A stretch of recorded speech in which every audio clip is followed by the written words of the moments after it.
धन्यवाद। नमस्कार। 5 राज्यों में चुनाव शुरू हो रहे हैं, तो आपने जमकर कैंपेनिंग की है, तो आपको कहीं पर लगा कि बीजेपी के खिलाफ कोई एंटी इनकम्बेंसी सेंटिमेंट या कुछ ऐसे वेव कुछ लगा आपको? वैसे चुनाव घोषित होने के बाद मैं किसी राज्य का दौरा नहीं कर पाया हूं, क्योंकि इलेक्शन कमीशन ने कुछ मर्यादाएं रखी थी और मेरा प्रयास रहता है कि मैं मर्यादाओं का पालन करूं। लेकिन वर्चुअली मुझे बीच बीच में कार्यकर्ताओं से बातचीत करने का अवसर मिला है। चुनाव का समय हो या न हो, भारतीय जनता पार्टी संगठन में हो या सरकार में हो,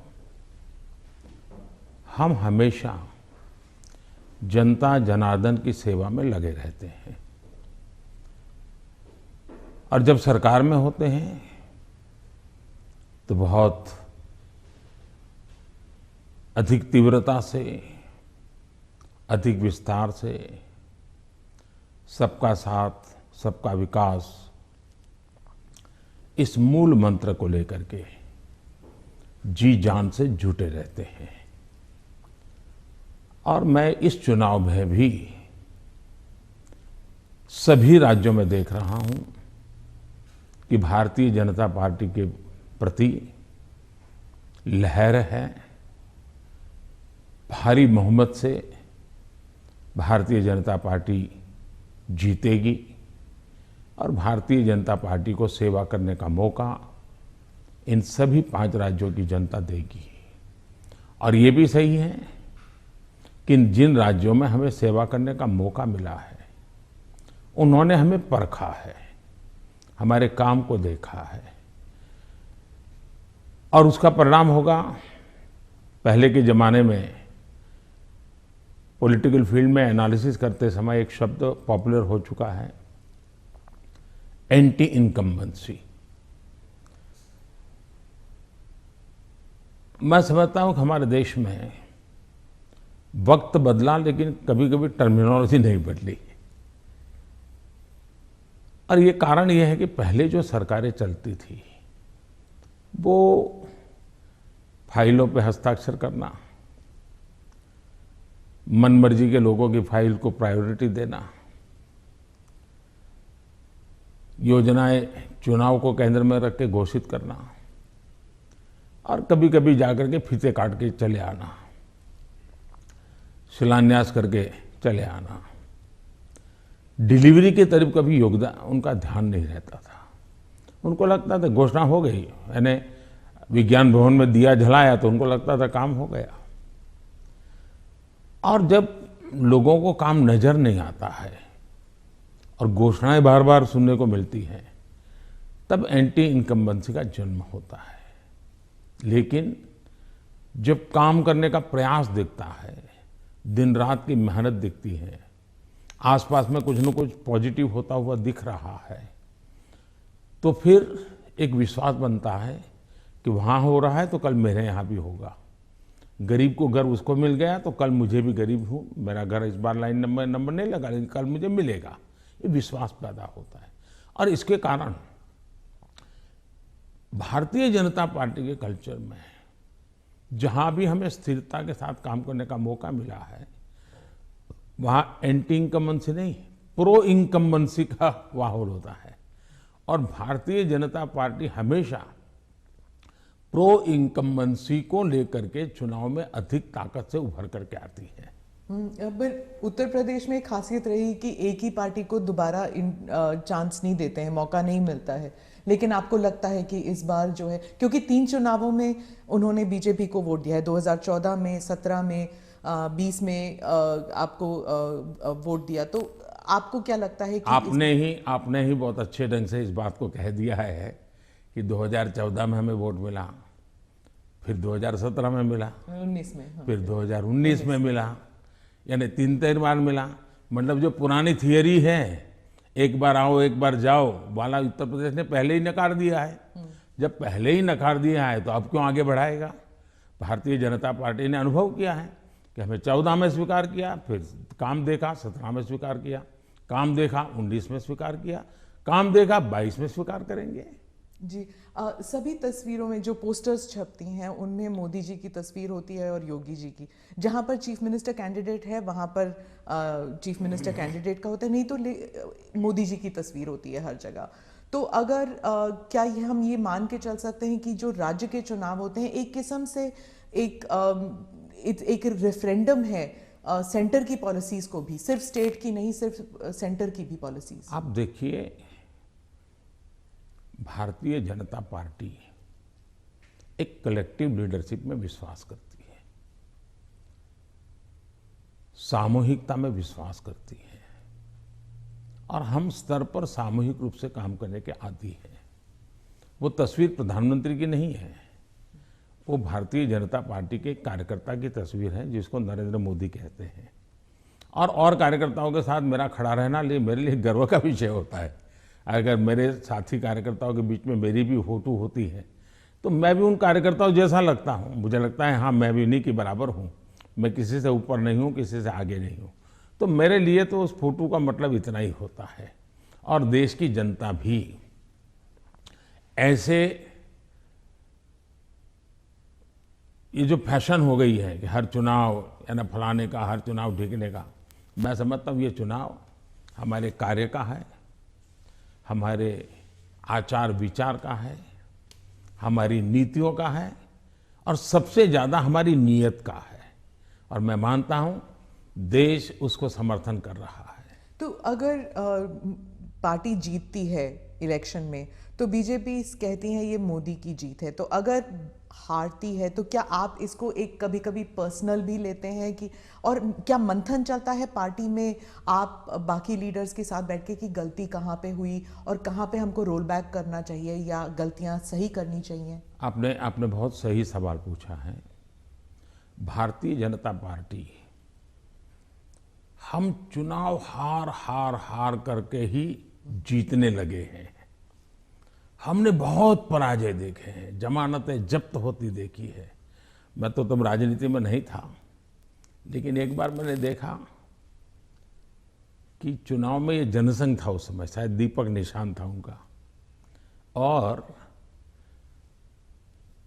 कहीं मिठाई बांट रहे थे। तो हमने सुना ये मिठाई क्यों बांट रहे, तो सब हार गए। तो बताया कि साहब हमारे 3 लोगों की जमानत बच गई है इसलिए हम मिठाई बांट रहे हैं। उस जमाने से हम लोग गुजरे हुए लोग हैं और इसलिए जय और पराजय दोनों हमने देखा है। हम जब विजयी होते हैं तो हमारी कोशिश ये है कि हम ज़्यादा से ज़्यादा जमीन से जुड़े, जमीन के साथ जितना गहरा नाता बनता जाए हम बनाएं। हम जब चुनाव जीतते हैं तो हम लोगों के दिल जीतने के काम में कभी कमी नहीं आने देते। हमारे लिए हर पल, हर दिन, हर योजना, हर काम जनता जनार्दन के दिलों को जीतना, और दिल तब जीते जाते हैं जब उनको समाधान होता है, संतोष होता है। तो हम हमारी शक्ति उसी में लगाते हैं और हम बहुत कॉन्शियसली प्रयास करते हैं कि जीत हमारे सर पे न चढ़ जाए, हमारे दिमाग में वो सवार न हो जाए, और इसलिए हम धरती पर रहते हैं। जहाँ तक पराजय का सवाल है, हम पराजय में भी आशा को खोजते रहते हैं। हम निराशा में डूब करके इसने किया, उसने किया, इसको वो ये करो, डिकना करो, फलाना करो, इस चक्कर में नहीं पड़ते। हम सोचते हैं कि सामने वाले की रणनीति क्या थी, उसके तौर तरीके क्या थे, वो लोगों को गुमराह करने में क्यों सफल हुआ, हमारी बात को हम कैसे पहुंचाएंगे।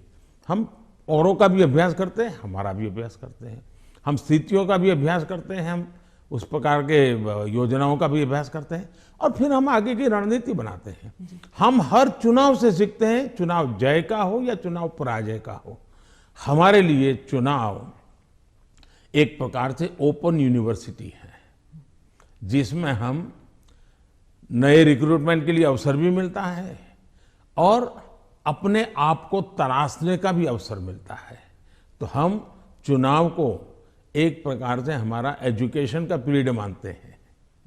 आप योजनाओं की बात कर रहे थे।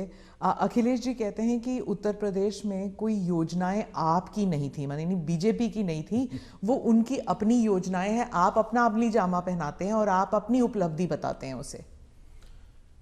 मुझे बहुत आनंद होता है जब ये सुनता हूं तो।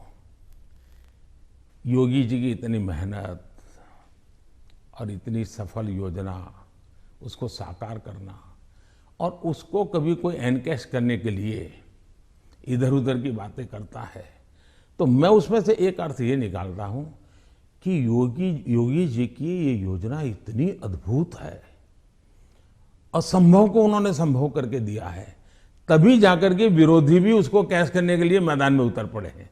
वरना विरोधी विरोध करता, कैश करने के लिए मैदान में उतरा है, मतलब योजना अच्छी है, योजना सफल है और सफल तरीके से समय सीमा में उसको पूरा किया है। और एक प्रकार से मैं इसको योगी जी की क्रेडिट मानता हूं। दूसरा विषय है, हमारे देश में एक कल्चर चला कि राजनेता और सरकारों का काम क्या, हर चीज पे हाथ डाल देना, बोलते रहना, ये करेंगे वो करेंगे, ये करेंगे वो करेंगे, कभी इसके में। और कोई चीज दुनिया में उन्होंने छोड़ी नहीं है। कोई नेता मिल जाएगा, वो कहेगा हम चंद्र पर मानवी भेजने वाले हैं। कोई नेता मिल जाएगा, उसने कभी कहा होगा कि हम चंद्र पर व्यवस्थाएं खड़ी करने वाले हैं।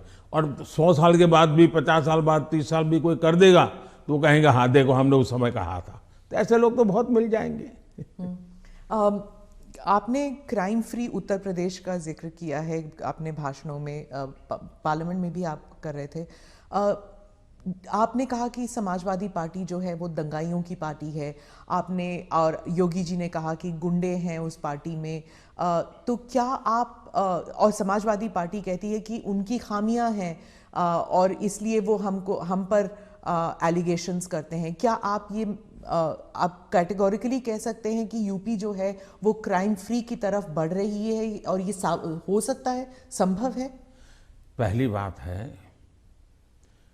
कि जब लोग उत्तर प्रदेश में सुरक्षा के विषय की चर्चा करते हैं तो वहाँ के सामान्य मानवी के मन में पिछली सरकारों में जो उन्होंने मुसीबतें झेली है, जिस प्रकार से गुंडा राज चलता था, जिस प्रकार से माफिया की इच्छा के अनुसार ही सरकार के बाबुओं को काम करने के लिए मजबूर होना पड़ता था, जिस प्रकार से इस प्रकार के दबंग लोगों को सरकार में एक प्रकार से प्रतिष्ठा थी, आश्रय था, ये सारी चीजें उत्तर प्रदेश ने बड़े निकट से देखा है। बहन बेटी घर के बाहर नहीं निकल पाती थी, ये उत्तर प्रदेश ने देखा है। आज उत्तर प्रदेश की बेटी कह रही है कि मैं शाम को अंधेरा होने के बाद भी अगर कहीं काम है तो जा सकती हूँ। ये जो विश्वास पैदा हुआ है वो मैं समझता हूँ सुरक्षा के लिए बहुत जरूरी है। और ये तब हुआ है, उत्तर प्रदेश में एक समय था गुंडे जो चाहे वो कर सकते थे। आज स्थिति ये है कि उनको हाथ जोड़ के कहना पड़ता है कि यहाँ बाहर मुझे रहना नहीं है, या तो मुझे जेल में ही रखो ताकि वहाँ थोड़ी बहुत तो मेरी जिंदगी बच जाएगी, क्योंकि मेरे पाप। और हर कोई सरेंडर कर रहा है। बहुत से लोग हो सकता है सही रास्ते पर भी आ जाएंगे, जब देखेंगे कि भाई अच्छे रास्ते से भी जीवन जिया जा सकता है तो हो सकता है अच्छे रास्ते पर आ जाएंगे। लेकिन योगी जी ने सुरक्षा को प्राथमिकता दी है, कोई कॉम्प्रोमाइज नहीं किया है। कुछ लोगों को उसके कारण तकलीफ हो रही क्योंकि उनका कारोबार वही था। आज खास करके माताओं बहनों को जो सुरक्षा मिली है ये बहुत ही महत्वपूर्ण है। अब आप देखिए इतना बड़ा कुंभ का मेला हुआ, यानी हमारे देश में हुए कुंभ के मेलों में सबसे बड़ा कुंभ का मेला योगी जी के कालखंड में हुआ। करोड़ों की तादाद में लोग आए, कोई कानून व्यवस्था की समस्या नहीं हुई, कहीं चोरी की भी खबरें नहीं आई, जेब कतरे की खबर नहीं आई। ये किसी भी समाज को संतोष देने वाला विषय है, ये गौरव करने वाला विषय है। और हिंदुस्तान में अगर सुरक्षा को प्राथमिकता दी जाए तो बुरा क्या है? नहीं, बुरा नहीं। जैसे सुरक्षा की बात चल रही है तो वो कहते हैं कि वहां पर एक जुडिशियल प्रोसेस नहीं है, ठोकों की राजनीति चलती है। अगर योगी सरकार ने डिसाइड कर लिया कि फला जो है वो गुंडा है या उसका कारोबार जो है उसमें कोई डाउट है तो उसको जेल में डाल दो, मतलब एक जुडिशियल प्रोसेस नहीं है, वो कहते हैं। देखिए, हिंदुस्तान की जुडिशरी वाइब्रेंट है, हिंदुस्तान की जुडिशरी बहुत ही सक्रिय है और कभी कभी तो प्रोएक्टिव है। अगर ऐसा कुछ भी हुआ होता तो हिंदुस्तान की जुडिशरी ने जरूर कदम उठाए होते, और पीआईएल करने वालों की कमी नहीं है हमारे देश में। ऐसी बहुत बड़ी जमात है जिनकी रोजी रोटी पीआईएल पर है, तो वो तो तुरंत पहुंच जाते हैं, लेकिन ऐसा कुछ नहीं हो रहा है। मतलब वो न्यायिक प्रक्रिया के आधार पर काम करते हैं। पर जैसे जैसे लखीमपुर खेरी का इंसिडेंट हुआ था, और वो टेनी अभी भी जो हैं वो he still an important person BJP के लिए, तो ऐसे कई इंसिडेंट्स हैं उसको लेकर जो वहाँ पर जो समाजवादी पार्टी है it has been successful in saying कि अगर कोई बीजेपी के साथ है तो वो वाइट वॉश हो जाते हैं उनके सारे क्राइम्स। मैं यही तो कह रहा हूँ कि सुप्रीम कोर्ट जो कमेटी बनाना चाहती थी, राज्य सरकार ने सहमति दी। सुप्रीम कोर्ट जिस जज के नेतृत्व में तपास करना चाहती थी, राज्य सरकार ने सहमति दी। राज्य सरकार ट्रांसपेरेंसी से काम कर रही है, तभी तो सुप्रीम कोर्ट की इच्छा के अनुसार सारे निर्णय करती है। आप डबल इंजन सरकार के बारे में काफ़ी बारी कह चुके हैं अपने स्पीचेस में।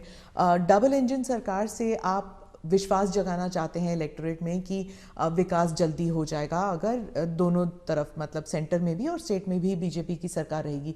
लेकिन कुछ लोग समझते हैं कि इससे एक धमकी की तरफ देखते हैं कि अगर डबल इंजन सरकार नहीं है तो विकास में गतिरोध आ सकता है, वह विकास मतलब गाड़ी आगे नहीं चलेगी अगर ये डबल इंजन सरकार नहीं होगी तो। देखिए, परिवार में भी माँ बाप हमेशा सभी भाइयों बहनों को कहते हैं कि देखो भाई, हम सब मिलकर के इस दिशा में जाएं तो सब अच्छा होगा, और सब उसी दिशा में प्रयास करते हैं।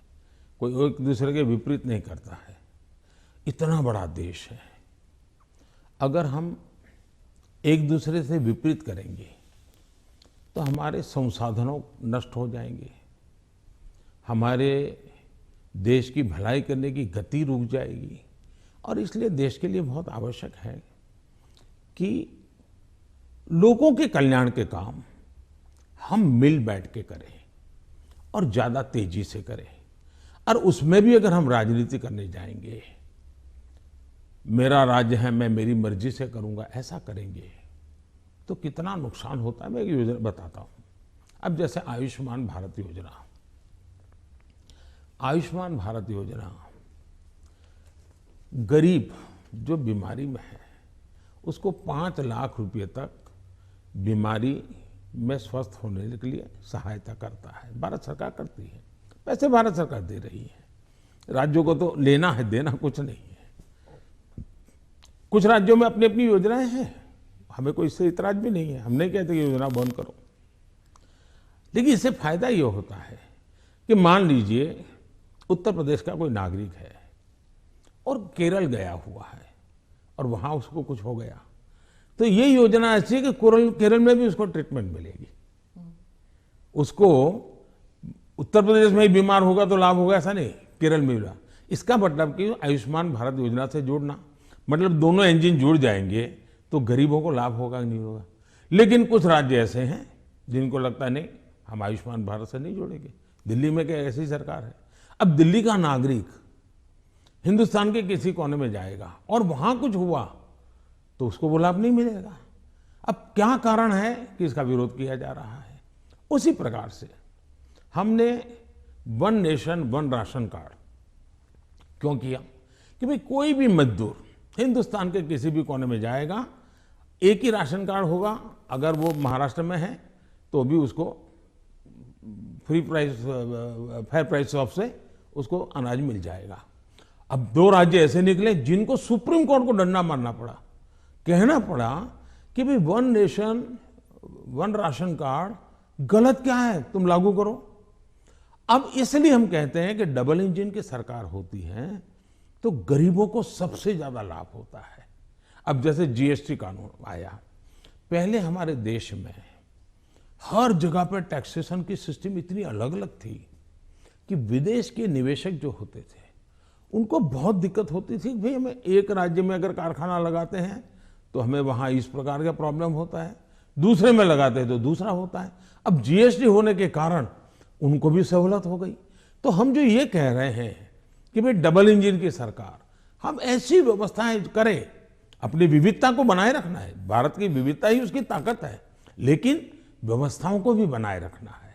और इसलिए हम कहते हैं कि जब डबल इंजन लगता है तो ताकत बहुत बढ़ जाती है, हमारी शक्ति वेस्ट नहीं होती है। हमें इसका उपयोग सिर्फ और सिर्फ देश का कल्याण, गरीबों का कल्याण, देश के युवाओं का भला, इतना ही हमारा अर्थ है। आप विविधता की रिस्पेक्ट के बारे में बात करते हैं, लेकिन राहुल गांधी और सिर्फ राहुल गांधी नहीं, स्टालिन, केसीआर, महबूबा, ममता सब कहते हैं कि आपकी पार्टी जो है उस विविधता को रिस्पेक्ट नहीं करती, इसलिए चाहे बंगाल हो या आंध्रा, तमिलनाडु, केरला और कश्मीर, इन सभी राज्यों में बीजेपी कहीं घुस भी नहीं सकती है, सरकार बना नहीं सकती है, क्योंकि एक सेंट्रिस्ट, एक स्ट्रांग व्यू पॉइंट वाली पार्टी है जो रीजनल एस्पिरेशंस को नहीं समझती। पहली बात ऐसी है कि भारतीय जनता पार्टी एक ऐसी पार्टी है जिसका ये मत है कि देश के विकास के लिए हमें रीजनल एस्पिरेशंस को एड्रेस करना ही चाहिए। और देश में मैं पहला मुख्यमंत्री हूं जो इतने लंबे समय तक राज्य का मुख्यमंत्री रह करके आया हूं, और इसलिए राज्य के एस्पिरेशंस क्या होते हैं, राज्य की आवश्यकताएं क्या होती हैं, इसका मुझे भली भांति समझ है। और इसी के कारण हम हिंदुस्तान के सभी राज्यों की भला, अब देखिए मैं दुनिया के मेहमान आते हैं तो पहले उनको दिल्ली में ही आना और जाना हो जाता था, मैं ऐसा नहीं करता हूं। आप ट्रंप को ले गए गुजरात? मैं उनको अलग अलग जगह पर, मैं चाइना के राष्ट्रपति को ले गया तमिलनाडु, मैं फ्रांस के राष्ट्रपति को ले गया उत्तर प्रदेश, मैं जर्मन चांसलर को ले गया कर्नाटका, और तब तो कांग्रेस की सरकार थी। किसकी सरकार? इस देश की शक्ति को उभारना, इस देश के हर राज्य को प्रोत्साहन मिलना, यही हमारा काम होता है। अब यूएन में जाकर मैं तमिल भाषा में कोट करता हूं तो दुनिया को गर्व होता है कि भारत के पास दुनिया की सबसे पुरानी भाषा है, पहले कोई बोलता ही नहीं था। और इसलिए तो मैं हर एक को साथ लेकर के चलने का प्रयास करता हूं, और मैं मानता हूं वही रास्ता है। हम विविधता में एकता के दर्शन करते हैं, लेकिन आज दुर्भाग्य से कुछ नेता अपने निजी स्वार्थ के लिए विविधता को एक दूसरे के साथ विरोध के लिए सीड्स के रूप में उपयोग कर रहे हैं। ये बहुत बड़ा दुर्भाग्य है। हमें विविधता में से एकता को पनपाना है। तो आप कह रहे हैं इससे अलगाववाद बढ़ेगा?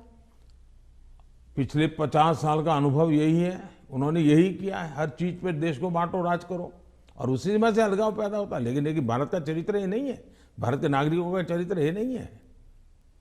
आप इसको एक do you see it as a threat कि अगर इसे अभी नहीं रोका जाएगा तो सेपरेटिस्ट एलिमेंट्स आ जाते हैं कि जैसे अगर कश्मीर का अलग बात है, नॉर्थ ईस्ट की बात अलग है, लेकिन अगर आप द्रविड़ मूवमेंट को देख लेंगे या कहीं और राज्य में देख लेंगे, अगर रीजनल एस्पिरेशंस को बढ़ाया जाता है तो क्या एक यूनिटी फैक्टर में कोई देखिए हमने दरार पड़ सकता है? मैं बताता हूँ काम करने का तरीका कैसे होता है। हमारा ये मत है सामाजिक न्याय। भारत जैसे देश में इतनी विविधता भरा समाज व्यवस्था, और अगर सामाजिक न्याय के सिद्धांत में हम थोड़ा सा भी ऊंचे नीचे करेंगे तो हमारे देश को बहुत नुकसान होगा।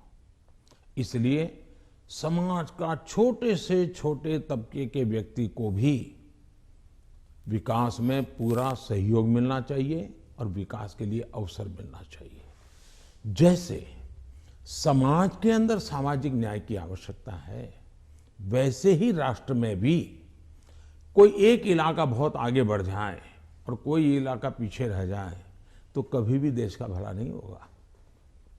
हमारे यहाँ सर्वांगीण विकास होना चाहिए, सर्वसमावेशक विकास होना चाहिए, सर्वस्पर्शी विकास होना चाहिए, सर्वहित में विकास होना चाहिए।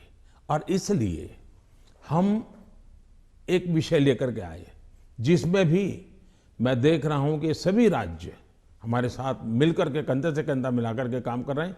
एक राज्य नहीं कर रहा है, ये दुर्भाग्य है, बाकी सब राज्य कर रहे हैं। क्या है, हमने देखा कि हिंदुस्तान में 100 से थोड़े ज़्यादा कुछ जिले ऐसे हैं कि जो राज्य की एवरेज से भी बहुत पीछे हैं। हर प्रकार से वहाँ का धन तो सब राज्य जिलों को समान मिलता है, तो ऐसा क्यों होता है? गवर्नेंस के प्रॉब्लम, योजनाओं का अमलीकरण नहीं। हमने ऐसे जिलों को एस्पिरेशनल जिलों के रूप में आइडेंटिफाई किया और राज्य सरकारों की सहमति से किया। करीब 110-115 जिले हैं और उस पर हमने स्पेशल फोकस किया। मैं खुद जिलों से बात करता हूँ, उन जिलों में कल्याणकारी योजनाएं ज़्यादा से ज़्यादा पहुँचे। मैं राज्य सरकारों को प्रार्थना करता हूँ कि वहाँ यंग अफसरों को लगाइए, IAS अफसरों को, प्रमोटेड अफसरों को या रिटायर्ड एज वाले लोगों को वहाँ मत भेजिए, यंग लोगों को लगाइए। और मैंने देखा कि सभी राज्यों ने मेरी इस बात को माना, यंग अफसरों को लगा। दूसरा, मैंने कहा बार बार ट्रांसफर मत कीजिए, उनको वहाँ रहने दीजिए 3 साल, उनको कहिए कि तुम काम करो, बाद में तुम्हें अच्छा पोस्टिंग देंगे। सभी राज्यों ने मेरी मदद की और आज ये जो एस्पिरेशनल डिस्ट्रिक्ट है वो राज्यों की एवरेज से भी कुछ तो आगे निकल रहे हैं, कई पैरामीटर में आगे निकल रहे हैं। अब देश का भला हो रहा है।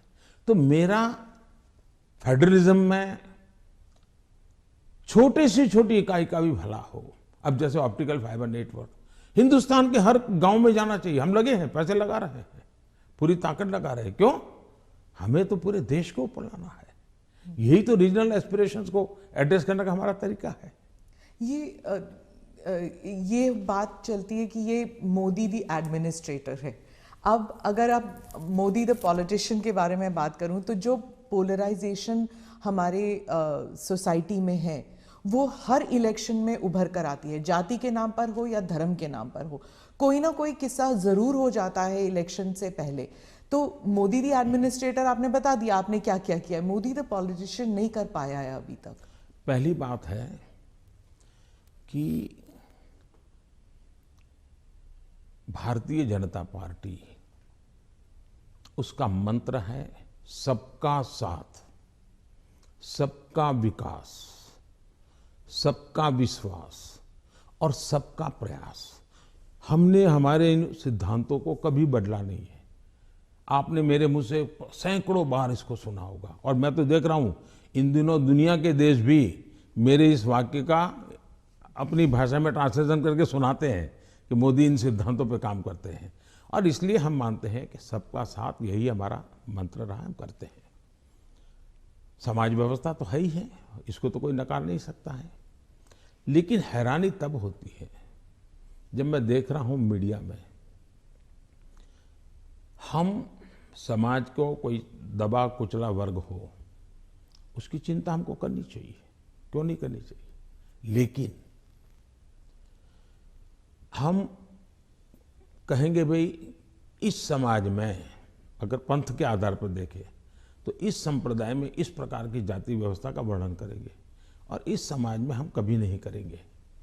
क्या वहाँ भी समाज के और वर्गों में जातियाँ नहीं हैं, ऊंच नीच नहीं है, वहाँ पर बैकवर्ड नहीं। अब जैसे मेरे यहाँ गुजरात में मुस्लिम संप्रदाय में मैं समझता हूँ कि 70 जातियाँ ऐसी हैं जो ओबीसी हैं और मेरे गुजरात में जब मैं था उनको ओबीसी की कैटेगरी में बेनिफिट मिलता था। लेकिन कभी मैं मीडिया में नहीं देख रहा हूँ कि भाई वहाँ कितने ओबीसी को टिकट मिला, वहाँ कितने पिछड़ों को टिकट मिला, कुछ नहीं। तो ये इस प्रकार की राजनीति कौन करते हैं जी? क्या इससे बाहर आना चाहिए कि नहीं आना चाहिए? हम टिकट देंगे तो भी जाति के आधार पर बंटवारा शुरू कर देते हैं, इसी भाषा में वर्णन करते हैं। किस जाति का कितना वोट मिलेगा ये भी कह रहे हैं। हम ये सारी भाषा को बदलना चाहिए और इसलिए सबका साथ, सबका विकास, हम उसी मंत्र को लेकर के चलना चाहते हैं ताकि हमारा मत है कि देश की एकता देश को आगे ले जाने के लिए बहुत आवश्यक है। पर जो अल्पसंख्यक हैं वो दरार में गिर जाते हैं, वो जो फिशर्स होते हैं उनमें गिर जाते हैं। जो वो आपने तो कई सारे उदाहरण दे दिए जहां पर वो जैसे आपने कहा कि कार्ड यहाँ पर भी इस्तेमाल हो सकता है, वहां पर भी इस्तेमाल हो सकता है, बहुत सारी योजनाएं हैं। लेकिन जब ऐसे पोलराइजेशन के जो किस्से हो जाते हैं तब क्या होता है, मीडिया में भी आ जाता है, और जब मीडिया में आता है minorities are not safe in India, international media में भी आ जाता है। जो पूंजी निवेश करना चाहता है बाहर बैठ के, वो सोचता है यहाँ पॉलिटिकल अनरेस्ट है, मैं क्यों यहाँ पर पैसे लगाऊं। तो एक आज विश्व में भारत ने अपनी एक अच्छी पहचान भी बनाई है और वो मीडिया की ताकत से भी आगे निकल गई है। अब जहां तक मीडिया का सवाल है, वो क्यों ऐसा करते हैं, किसके कारण करते हैं, किसके लिए करते हैं, किसके कहने से करते हैं, किसके दबाव में करते हैं, ऐसे विषयों पर मेरा टिप्पणी करना उचित नहीं है। लेकिन मेरा इतनी समझ जरूर है कि मीडिया वर्ल्ड में भी एक बहुत बड़ा कंपटीशन है। उनको भी टिकने के लिए, अपने व्यापारिक हितों के लिए भी बहुत जिद्दोजहद करनी पड़ रही है। वो भी एक एलिमेंट है, मीडिया की कुछ मजबूरियां भी हैं उनकी। इस सब के बावजूद भी हमारी बात दुनिया में पहुंची है, इन्हीं लोगों के माध्यम से पहुंची है, क्योंकि अच्छे लोग भी हैं, नहीं ऐसा नहीं है। जहां तक विदेश का मीडिया का कुछ सवाल है, दुनिया में मैंने देखा है कि कोई ही देश होगा, रेयर एक्सेप्शन, मैं भारत की बात नहीं कर रहा हूं, मैं बाहर की बात कर रहा हूं, कि जहां का मीडिया अपने देश के हितों के खिलाफ कुछ करता हो। कभी नहीं करते। तो कभी कभी ये मीडिया हाउस भी उनके देश के हितों के लिए भी, देशों के बीच की जो स्पर्धा होती है तो एक लाइन ड्रॉ करते हैं, तो उनकी एक अपनी दुनिया है, चलने दीजिए।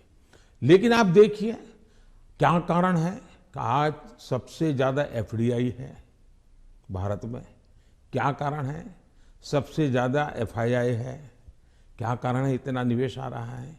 क्या कारण है कि जब आयुष्मान कोरोना आया, दुनिया के 150 के करीब देश भारत की दवाई के लिए, मुझे लगातार हिंदुस्तान, दुनिया के मैक्सिमम लोगों ने मुझ पर टेलीफोन करके दवाइयाँ मांगी होगी। तो भारत की प्रतिष्ठा है तभी तो कर रहे हैं। और इसलिए ये जो हम 24 घंटे हेडलाइन के भरोसे राजनीति करते हैं, उनकी मजबूरियां होगी। मैं तो दुनिया के लोगों के सामने सत्य लेकर के जाता हूं, सच्चाई पहुंचा के रहता हूं और दुनिया को भारत की तरफ आकर्षित कर रहा हूं। और पीएलआई इसके अभी अभी हम लाए, कितना बड़ा रिस्पांस मिल रहा है जी, कितना समर्थन मिल रहा है। समाजवाद के बारे में आपने कहा कि जो समाजवादी पार्टी है ये फेक सोशलिस्ट हैं, नकली सोशलिस्ट हैं। तो समाजवादी है कौन फिर उत्तर प्रदेश में? क्योंकि अर्थशास्त्री कहते हैं कि बीजेपी जो है वो पहले इकोनॉमिक पॉलिसीज में राइटिस्ट थी, फिर वो सेंट्रिस्ट हो गई, अब वही समाजवाद बन गए हैं। पहली बात है, भारतीय जनता पार्टी जनसंघ के जमाने से हमारी आर्थिक सिद्धांतों की चर्चा आप सुनोगे तो यही रही है कि हम देश की जनता पे भरोसा करते हैं, देश की जनता के सामर्थ्य पर भरोसा करते हैं। सरकार की नीतियां उनको अवसर देने वाली होनी चाहिए और हम वो नीतियां बना रहे हैं कि उनको सबसे ज़्यादा अवसर मिले। दूसरी बात है, हमारा मत है, गवर्नमेंट है no business to do a business. अब ये कहाँ समाजवाद के साथ बैठता है? ये तो समाजवाद के खिलाफ है।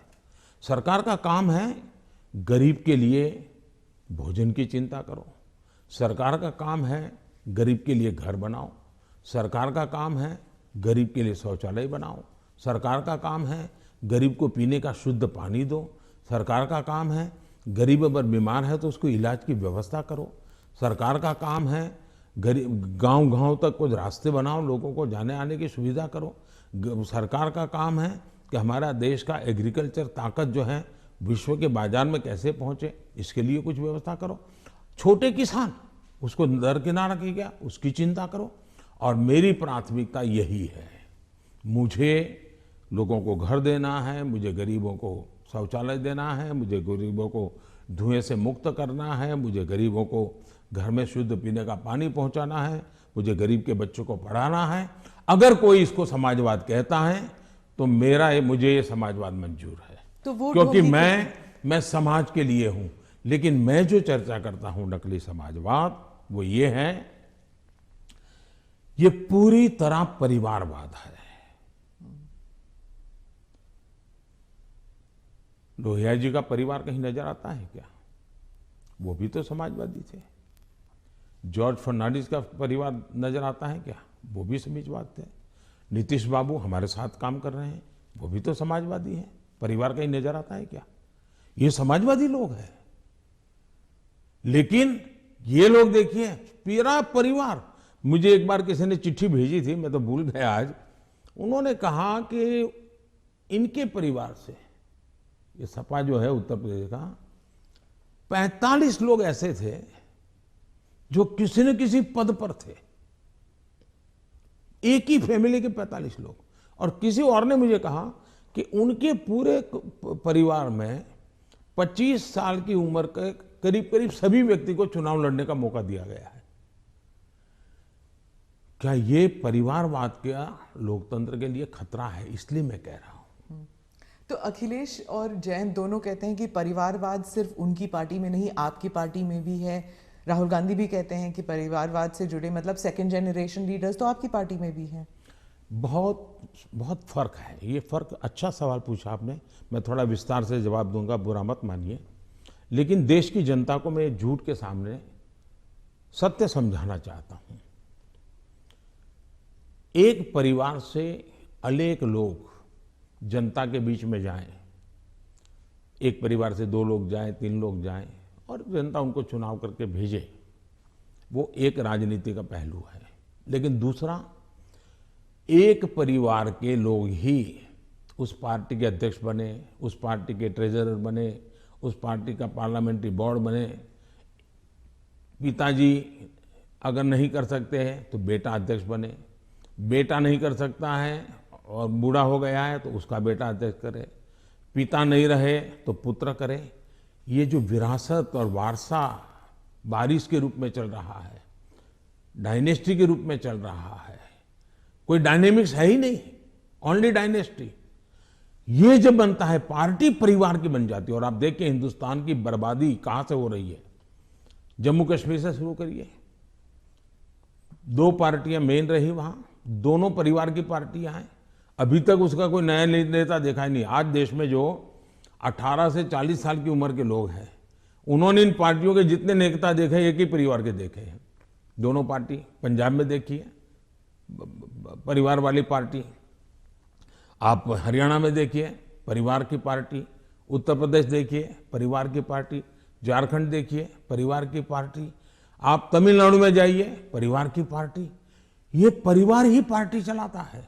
परिवार जो चाहे उनका भला। ये लोकतंत्र के लिए बहुत से बड़ा खतरा है। एक पार्टी के 2 लोग अगर एमएलए बन गए, एमपी बन गए, तो वो पार्टी परिवार की नहीं बनी है। और ये दोनों को फर्क समझना होगा। कोई ऐसा कह करके इतने बड़े पाप से भाग जाए, ये नहीं चल सकता है। और मेरा मत है, परिवारवादी पार्टियां लोकतंत्र का सबसे बड़ा दुश्मन है, क्योंकि लोकतंत्र के मूलभूत सिद्धांतों को ही वो नकारता है। दूसरा, जब परिवारवादी राजनीति चलती है, परिवार ही सर्वोपरि होता है। परिवार को बचाओ, पार्टी बचे या न बचे, परिवार को बचाओ, देश बचे या न बचे, ये जब होता है तब सबसे पहले कैजुअलिटी कौन सी होती है? परिवारवादी राजनीति में कैजुअलिटी कौन सी होती है? बेटा जैसा भी होगा लेकिन वही अगला अध्यक्ष बनेगा। तब सबसे बड़ी कैजुअलिटी टैलेंट की होती है। और सार्वजनिक जीवन में जितनी ज्यादा अधिक टैलेंट आए बहुत जरूरी है। इसलिए राजनीतिक दलों का लोकतांत्रिकरण ये बहुत आवश्यक है। परिवारवादी पार्टियां नए अच्छे नौजवानों को राजनीति से आने से रोकते हैं। मान लीजिए कोई नौजवान है जिसको भारतीय जनता पार्टी में नहीं जाना है, लेकिन बाकी कहीं पर उसको जगह ही नहीं है, कहां जाएगा? क्योंकि बाकी में तो है भाई, उसके परिवार का मैं नहीं हूं, तो थोड़े दिन तो मेरा उपयोग होगा, बाद में मुझे फेंक देंगे। मैं उनके काम आऊंगा तब तो चलूंगा, लेकिन मैं राज्य की भलाई के लिए काम करूंगा तो मैं नहीं चलूंगा। सब नौजवान डर रहे हैं सार्वजनिक जीवन में आने से। भारतीय जनता पार्टी को आ रहे हैं तो लोगों को लगता है कि भारतीय जनता पार्टी क्यों बढ़ रही है, क्योंकि लोकतांत्रिक तरीके से चल रही है। तो आप जब परिवार के बारे में बात करते हैं, स्पेशली पॉलिटिकल पार्टीज के जो पॉलिटिकल फैमिलीज हैं, तो कांग्रेस कह रही है जान के आपने जवाहरलाल नेहरू के स्पीचेस के बारे में, दोनों सदनों में जो आपने स्पीच दिए, राज्यसभा में, लोकसभा में, वहाँ पर आपने नेहरू जी के स्पीचेस पर बहुत तवज्जो दी और यही दिखाने के लिए कि नेहरू जी ने भी ऐसे काम किए हैं जिसके लिए आप उन्हें क्रिटिसाइज कर रहे थे। तो राहुल गांधी ने देर रात को मीडिया से बात करते हुए कहा कि I don't need a certificate from Modi ji about my great grandfather. तो अब ये फिर अब पूरा परिवार के ऊपर बन गया है कंट्रोवर्सी। हालांकि आपने जो एग्जांपल्स दिए थे वो परिवार के ऊपर नहीं था। पहली बात है, मैंने किसी के पिताजी के कुछ नहीं कहा है, मैंने किसी के दादाजी के लिए कुछ नहीं कहा है, नहीं मैंने किसी नाना जी के लिए कहा है, नहीं मैंने किसी की माताजी के लिए कुछ कहा है। मैंने देश के प्रधानमंत्री ने क्या कहा वो कहा है, और सरकार एक कंटिन्यूटी होती है, और इसलिए एक प्रधानमंत्री के ये विचार थे तब क्या स्थिति थी, आज के प्रधानमंत्री के ये विचार है क्या स्थिति है, और देश का ये हक बनता है। अब दूसरा, बार बार हमें कहा जाता है आप नेहरू जी का नाम लेते नहीं, आप नेहरू जी का नाम, अब हम लेते हैं तो भी मुश्किल हो रहा है। मुझे समझ नहीं आ रहा है कि इतना डर किस बात का है। प्रधानमंत्री जी, 2014 से आप कांग्रेस मुक्त भारत की बात करते हैं। अब वो 60 से कम सीटें हैं कांग्रेस पार्टी की, और उत्तर प्रदेश में तो नंबर 4 पर हैं। तो आप इतना वक्त क्यों लगा रहे थे अपने स्पीच में कांग्रेस के ऊपर? पहली बात है कि देश की जो आज हालत है उसमें सबसे जिम्मेवार कोई मुख्य धारा है तो कांग्रेस की धारा है। इस देश को जितने प्रधानमंत्री मिले ना, उसमें से अटल जी को और मुझे छोड़ करके सारे प्रधानमंत्री कांग्रेस कुल के ही थे। इसके कारण देश में एक कांग्रेस की कार्यशैली ही राजनीति में एक प्रकार से मुख्य धारा बन गई। अब जब कांग्रेस की कार्यशैली, कांग्रेस की विचारधारा, कांग्रेस के पसंद नापसंद के आधार क्या है, संप्रदायवाद है, जातिवाद है, भाषावाद है, प्रांतवाद है, भाई भतीजावाद है, भ्रष्टाचार है, अगर यही इस राजनीति में मुख्य धारा में रहेगा तो देश का कितना बड़ा नुकसान होगा। और इसलिए मैं हमेशा कहता हूं कि हमें, और जब मैं कांग्रेस मुक्त भारत कहता हूं तब कांग्रेस की संख्या से मेरा लेना देना नहीं है। अब जैसे हम कम्युनिस्ट पार्टियों की आलोचना करते हैं, अब सत्ता में नहीं है, वो कहीं नजर नहीं आता, एक केरल में कोने में बैठे हैं, फिर भी वो विचारधारा खतरनाक है।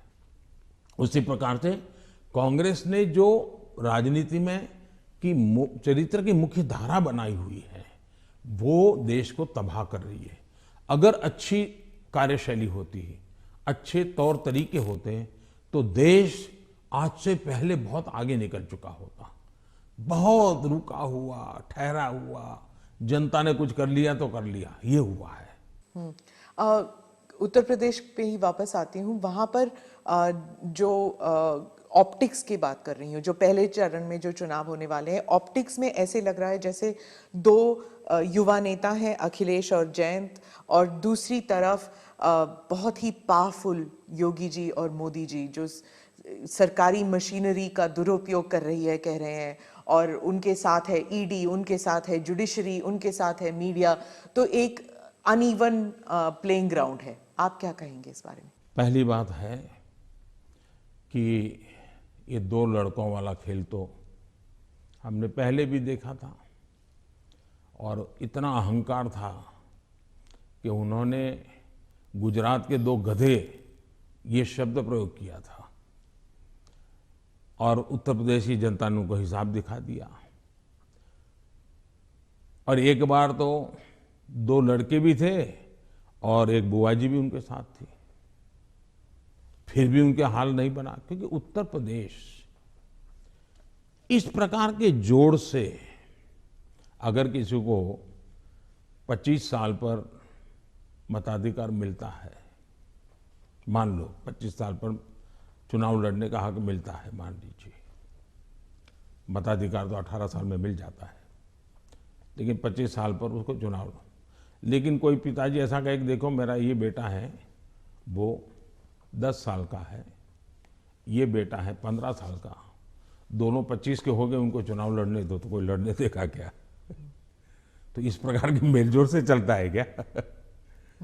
नहीं, पर जो उनका आरोप है कि लेवल प्लेइंग फील्ड नहीं है क्योंकि बीजेपी सरकारी मशीनरी और इदारों का इस्तेमाल करती है, ईडी का, और टैक्स रेड्स होते हैं कैंडिडेट्स पर, उनके रिश्तेदारों पर, आप क्या कहेंगे?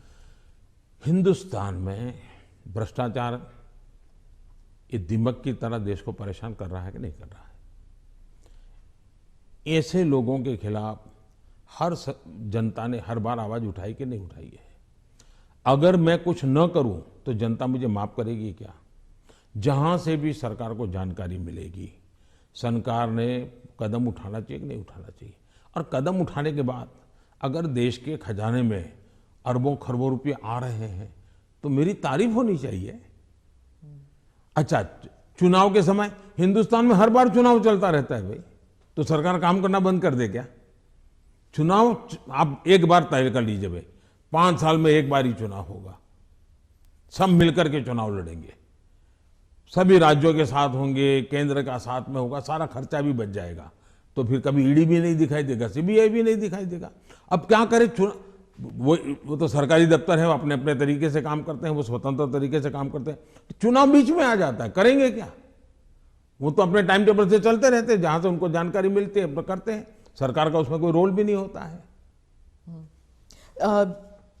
ये पहला चुनाव है किसान कानून वापस लेने के बाद चुनाव। जब आपने देश के नाम संदेश किया तो उस टाइम आपने कहा कि ये चुनाव से संबंधित डिसीजन नहीं था, आपने पूरे उस प्रक्रिया के बारे में बताया, लेकिन आपके समर्थक भी कह रहे थे that there was so much of personal capital. प्रधानमंत्री जी शायद कन्विंस नहीं कर पाए किसानों को कि ये देश हित में है, किसानों के हित में है, और उसकी वजह से आपके समर्थन भी जो हैं वो डिसअपॉइंट हो गए थे। तो क्या आप इसको एक व्यक्तिगत रूप में आप इसको एक हार मानते हैं?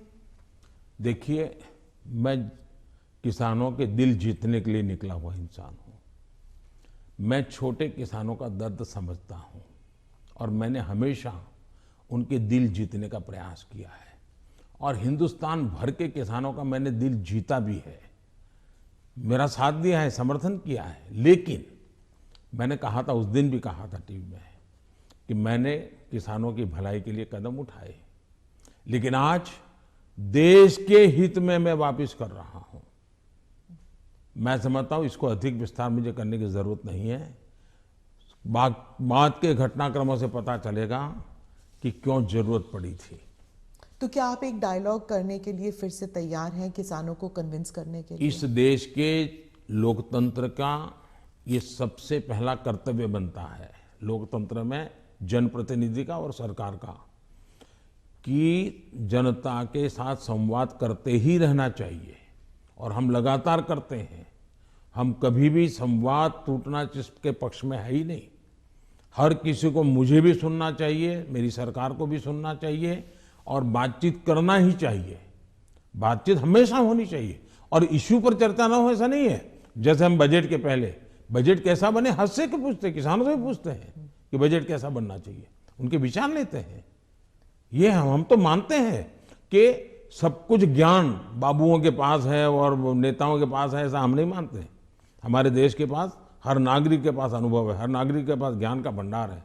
हम तो सबसे संवाद करना चाहते हैं, सबसे सीखना चाहते हैं, सबके सुझावों के आधार पर हम चलना चाहते हैं।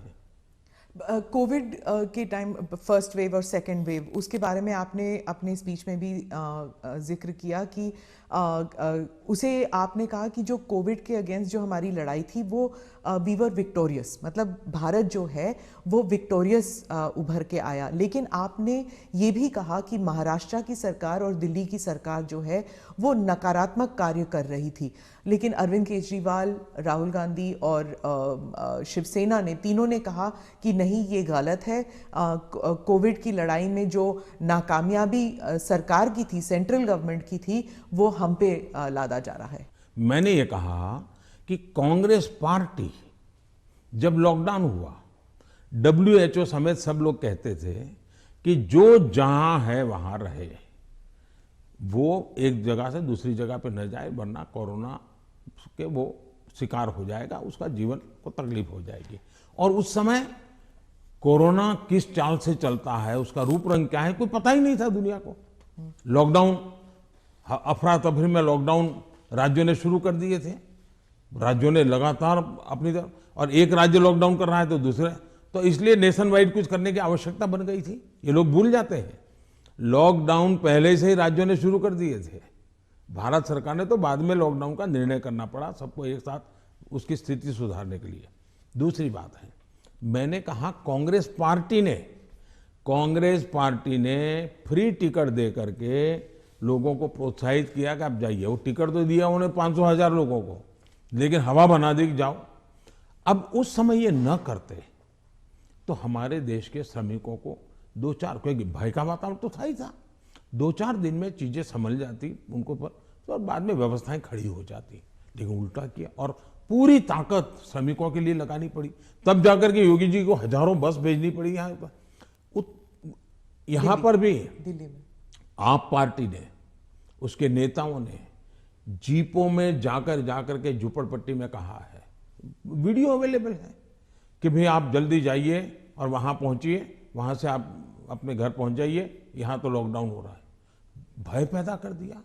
और मैं हमेशा कहता हूं, ये भारत की जनता इतने बड़े संकट में, दुनिया मानती थी कि हिंदुस्तान का हालत सबसे खराब होगा, और स्वाभाविक था कि इतनी बड़ी जनसंख्या, हम इस प्रकार से समूह में रहते हैं, हमारा जीवन भी सामूहिक होता है, और ये बीमारी ऐसी है कि तुरंत लपेट लेती है, तो हमारे लिए हर प्रकार के संकट थे, ये तो मानना पड़ेगा। और बीमारी ने दुनिया भर को जिस प्रकार से समृद्ध देशों को तबाह कर दिया है, उसकी तुलना में हम बच पाए, तो हम गर्व से कह सकते हैं कि भाई हिंदुस्तान के नागरिकों ने जो भी उनके पास संसाधन थे, उन्होंने अपने डिसिप्लिन को फॉलो किया और उन्होंने अपने आप को बचाने में काफी मदद की। तो विजय मैंने जो भी कहा है 130 करोड़ को, लेकिन मैंने ये कभी नहीं कहा कि कोरोना खत्म हो गया। मैं तो आज भी कहता हूं ये बहुरूपिया है, वो कभी भी नए रंग रूप के साथ मैदान में उतर आता है और हमारी स्थितियों को चुनौती देता है। हमें हर बार डायनेमिक व्यवस्था से नई नई व्यवस्थाएं खड़ी करनी पड़ रही है और हमें जागरूक रहना पड़ेगा। प्रधानमंत्री जी, चुनाव 5 राज्यों में है। अब पंजाब की बात करती हूँ, तो आपको क्या लगता है कि बीजेपी ने जो अपना एलाई खोया है पंजाब में, उसकी वजह से मतलब तीसरी पार्टी आ रही है शायद पंजाब में पहली बार, पर बीजेपी कभी अपना रूट्स बना नहीं सकी उस राज्य में। क्या आप इसको एक राजनीतिक विफलता मानते हैं? मैं समझता हूं कि मेरी पार्टी के जो वरिष्ठ नेताओं ने उस समय जो नीतियां बनाई, जो रणनीतियां बनाई, वो उस समय के लिए बहुत अनिवार्य थी, और उसके कारण पंजाब की एकता, पंजाब के अंदर फिर से एक बार शांति का माहौल बने, पंजाब खून खराबे से बाहर निकले। और मैं मानता हूं कि भारतीय जनता पार्टी ने अपने राजनीतिक स्वार्थ के बजाय पंजाब का हित सुप्रीम माना, और उसने राजनीतिक जो भी कॉम्प्रोमाइज करने की आवश्यकता थी किया, वो बहुत जरूरी था, इसलिए किया। हम पंजाब को खून खराबे से बाहर निकालना चाहते थे, हम पंजाब को शांति देना चाहते थे, और उसके लिए अगर बीजेपी का नुकसान होता है तो होने देंगे, ये हमने होने दिया। बीजेपी तब भी पनप सकती थी, लेकिन हमारे लिए जरूरी था कि हम उस रास्ते पर चले जिसके कारण हम यहाँ पर सुख शांति का माहौल बनाने में हम बहुत बड़ा पॉजिटिव योगदान दे सके, और वो हमने किया, और पंजाब को बाहर निकालने में उस संकट से बाहर आए। जहां तक राजनीति का सवाल है, आज भारतीय जनता पार्टी सबसे अधिक विश्वसनीय पार्टी के रूप में पंजाब में उभरी है। आपने देखा होगा, बहुत बड़े वरिष्ठ लोग, समाज जीवन के वरिष्ठ लोग, जिनका राजनीति से लेना देना नहीं थे, वैसे बहुत बड़ी मात्रा में पिछले दिनों भारतीय जनता पार्टी ज्वाइन किया है। फिर जो राजनीति के बहुत बड़े महारथी हैं, ऐसे लोगों ने भी अपने पुराने दल छोड़ करके भारतीय जनता पार्टी, टिकट दे या ना दे, लेकिन भारतीय जनता पार्टी पंजाब के स्थिरता के लिए, पंजाब के विकास के लिए, पंजाब की शांति के लिए बहुत जरूरी है, और इसलिए पंजाब में भारतीय जनता पार्टी का शासन बनना चाहिए। आज पंजाब से आवाज उठी है और इसलिए है हम आगे बढ़े हैं। आज दो दल भारतीय जनता पार्टी के साथ जुड़ गए हैं। कैप्टन साहब और ढींडसा साहब बहुत पुराने लोग हैं जो राजनीति के वहाँ महारथी रहे, 3-3 दशक तक जिन्होंने वहाँ की राजनीति को दिशा दी है। ये लोग आज भारतीय जनता पार्टी को पसंद कर रहे हैं और इसलिए मैं मानता हूँ कि भारतीय जनता पार्टी पहले की तुलना में बहुत ही यशस्वी होगी। पंजाब के लोगों के जो एस्पिरेशंस, कई कारणों से हमने भी शायद कॉम्प्रोमाइज कर करके अपनी पार्टी का नुकसान किया, हो सकता है कुछ लोगों का भी हुआ होगा, लेकिन अब जब हम खुल करके आए हैं तो उनका भी हौसला बुलंद हो गया। जो लोग दबे हुए रहे थे वो भी खुल करके हमारे साथ आए हैं। हमने किसान को डायरेक्ट बेनिफिट के लिए हम अड़े रहे, हमने कैप्टन साहब को समझाया, कैप्टन साहब हमारे साथ थे, उस समय वो मुख्यमंत्री थे, सहमत हुए और किसान को डायरेक्ट बेनिफिट ट्रांसफर हमने किया पंजाब में उसकी खेत की। तो मैं 1000 से ज़्यादा वीडियो निकली है, 1000 से ज़्यादा सोशल मीडिया में, एक मिनट की वीडियो में देख रहा था, मैंने भी कभी 10-12 तो देखी होगी। किसान कह रहा है कि मेरा खेत तो उतना ही है, मेरी फसल वही है जो मेरे 20-25-30 साल से हम कर रहे हैं, पैदावार भी उतनी है, लेकिन मेरे घर में इतने रुपये पहले कभी नहीं आए जितने मोदी जी की सरकार ने डायरेक्ट बेनिफिट ट्रांसफर का निर्णय किया और किसान को जो माल है उसका पैसा सीधा बैंक में खाते में उसके जाएगा। तो सारे बिचौलिए गए, कट जो होता था वो गया और मुझे मेरा पूरा पैसा मिला। ये छोटा किसान आज भारतीय जनता पार्टी का जय जयकार कर रहा है। जी, आप जब गए थे पंजाब तो आपका काफिला ब्रिज पे अटक गया था और आपने किसी ऑफिशियल को कहा कि आपने चीफ मिनिस्टर को कही है मैं जिंदा वापस जा रहा हूँ। बहुत सारी इन्वेस्टिगेशन भी चल रही है सिक्योरिटी को लेकर, लेकिन उस वक्त आपको कैसे महसूस हुआ था, क्योंकि आप पंजाब से पता नहीं कब से जुड़े हुए हैं? मैं इस पूरे नॉर्थ से पार्ट से मेरा बहुत निकट नाता रहा है। मैं पंजाब में बहुत रहा हूँ, मैं पंजाब की मेरा बड़ा नाता रहा है। मैं मेरी पार्टी का काम वहाँ करता था। मैं पंजाब के लोगों की जो वीरता है ना, मैंने देखी है। पंजाब के लोगों के दिल को मैं जानता हूँ। मैं आपको एक उदाहरण बताता हूँ। मैं अपनी पार्टी का काम करता था, उस समय तो ये आतंकवाद बड़ी एकदम हालत बड़ी ख़राब थी, शाम के बाद कोई निकल नहीं पाता था और मैं शायद मोगा में थे या तरन तारण में था, मुझे याद नहीं है आज, और मुझे अगले स्टेशन पे जाना था, लेकिन कार्यक्रम के कारण देर हो गई। मैं और मेरे ड्राइवर दो ही थे, हम निकले और दुर्भाग्य से हमारी गाड़ी खराब हो गई रास्ते में। तो हम कोशिश कर रहे थे लेकिन गाड़ी चल नहीं रही थी। तो उस समय एक पुरानी एम्बेसडर मेरे पास थी, धक्के भी लगाए, कोशिश की, तो खेत में 2-3 लोग थे, सरदार थे, वो दौड़ते हुए आए, उन्होंने भी धक्के लगाने में मदद की, लेकिन गाड़ी नहीं चली। फिर हमने कहा भाई नज़दीक से हमें कोई मैकेनिक मिलेगा कि नहीं मिलेगा? तो साहब यहाँ तो अभी तो कोई मिलेगा नहीं, बहुत दूर दूर है। फिर उन्होंने मुझे कहा कि देखो भाई, तुम्हें बुरा न लगे तो एक बात करो। मैंने कहा क्या? बोले तुम गाड़ी यहाँ छोड़ दो, तुम और तुम्हारा ड्राइवर खेत में हमारे साथ चलो, हमारी वहाँ झोपड़ी है, वहीं खाना खा लो और रात को रुक जाओ।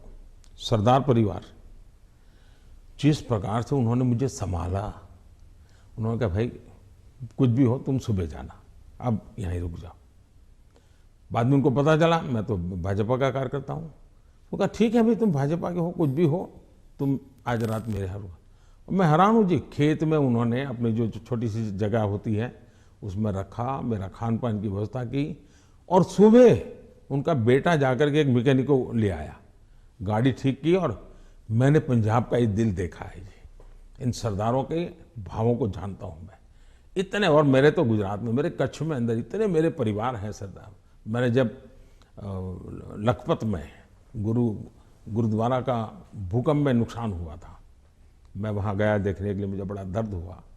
तो मैं ऐसे ऐसे कारीगरों को लाया राजस्थान वगैरह बाहर से कि वैसा ही मुझे गुरुद्वारा बना के दो जो गुरु नानक देव जी के जहाँ चरण पड़े थे, बनाया दोबारा। आज कच्छ के अंदर जो हमारे सरदार परिवार हैं, बहुत बड़ी मात्रा में है, खेती करते हैं, जब वो इसका बात का वर्णन, उनकी आंखों में से आंसू आ जाता है जी। और मैं अभी कुछ दिन पहले भी एक वर्चुअल मीटिंग में मैंने उस गुरुद्वारा में सबसे बात की, मेरा इतना लगाव रहा है जी। आपने देखा होगा, एक किताब है पढ़ने जैसी है सरकार की, शायद अंग्रेजों के जमाने में जी भी सिख कौम के लिए नहीं हुआ है। अंग्रेजों के जमाने में, कांग्रेस के जमाने में तो हुआ ही नहीं है। ऐसे अनेक काम मैंने देश के कल्याण के लिए, हमारे सिख भाइयों की वीरता का सम्मान करने के लिए किए हैं। और मुझे गर्व है, चुनाव की जगह पर है, लेकिन मैं मानता हूं ये मेरे देश के वीर जवान है, मेरे देश के सच्चे किसान हैं, उनके कल्याण के लिए मैं जितना कर सकूंगा मैं करता रहूंगा। तो क्या उस दिन आपको ऐसे लगा कि ये राजनीतिक आंदोलन था, इसलिए ऐसे हुआ? ऐसा है कि इस विषय में मैंने पूरी तरह मौन रखा हुआ है, क्योंकि सुप्रीम कोर्ट स्वयं इसको गंभीरतापूर्वक इस बात को देख रही है। मेरा कोई भी वाक्य पूरी जो चल रहा है उस पर प्रभाव पैदा करे यह उचित नहीं है। जो भी है सुप्रीम कोर्ट के द्वारा जांच कमेटी निकालेगी, जो सत्य होगा देश के सामने आएगा, और हमें तब तक इंतजार करना चाहिए। जी, आपने दोनों स्पीच में, राज्यसभा में भी और लोकसभा में भी, आपने कई बार कांग्रेस पर हमला किया, और कांग्रेस पार्टी कहती है कि आपने राहुल गांधी के जो एलिगेशंस थे, चाहे बेरोजगारी पर हो या भारत चाइना पर हो, आपने उसका जवाब नहीं दिया, उल्टा उन पर वार किया। तो पहली बात यह है कि हमला करने वाली भाषा न मैं जानता हूं, न मेरी वो प्रकृति है, लेकिन तर्क के आधार और तथ्य के आधार पर सदन में मैं कोई बात बताऊं, वो मीडिया के लिए गरम गरम मसाला बनाने के लिए हमारा शब्द उपयोग होता होगा। हम हमला नहीं करते, हम संवाद करते हैं। वाद विवाद भी होता है, टोका टाकी भी होती है, और वो विषय मैं बहुत हंसते हुए इसको स्वीकार करता हूँ। मैं इसके कारण मुझे कोई नाराजगी नहीं होती, और मैंने हर विषय के तथ्य दिए हैं, हर विषय को तथ्यों के आधार पर बात की है। कुछ विषयों पर सदन में हमारे विदेश मंत्रालय ने विस्तार से कहा है, कुछ विषयों पर हमारे रक्षा मंत्रालय ने विस्तार से कहा हुआ है, और कुछ विषयों पर जरूरी जहां था वहां मैंने भी कहा है। और इसलिए इस प्रकार से जो सुनते ही नहीं है, जो सदन में बैठते ही नहीं है, अब उनकी कमेंट पर मैं जवाब क्या दूंगा। आपने कहा कि आपने मन बना लिया है, 100 साल आप पावर में नहीं आना चाहते, तो मैंने भी मन बना लिया। आपने क्या मन बनाया? हमने मन बना लिया है कि अब राष्ट्र को हम उस बुराइयों की तरफ जाने नहीं देंगे। हम देश में जनहित के लिए जीने वाले, जनहित के लिए जूझने वाले, जनता जनार्दन के सपनों को पूरा करने वाली व्यवस्थाओं को ही बनाएंगे, उसी को बढ़ाएंगे, उसी को चलाएंगे, जरूरत पड़ेगी तो उसको साथ देंगे। यही हमारा रहेगा रास्ता। हम जो देश को तबाही के रास्ते पर ले जाने वाले जितने तरीके हैं वो नहीं आने देंगे। ANI के साथ बात करने के लिए धन्यवाद। बहुत बहुत धन्यवाद। नमस्कार।